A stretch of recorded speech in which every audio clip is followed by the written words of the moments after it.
Aşağı sevrelenle kaçtı sandım.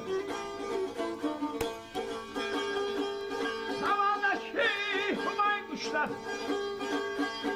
yuvasından uçtu sandım. Argalım, argalım, benim olmaz. Yuvasından uçtu sandım.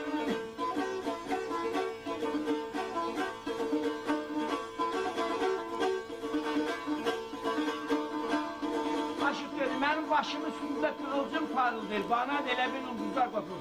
Ha dedi, şahlarım dedi, xanlarım, bəxt ulduzudur, başımın üstünde oynuyor.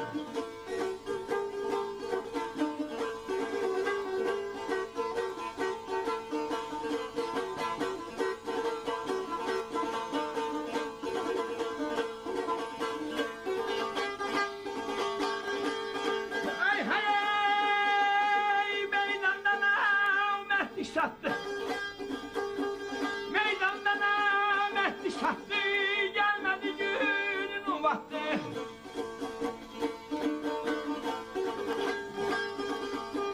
Kimin oğlu şeşmer attı.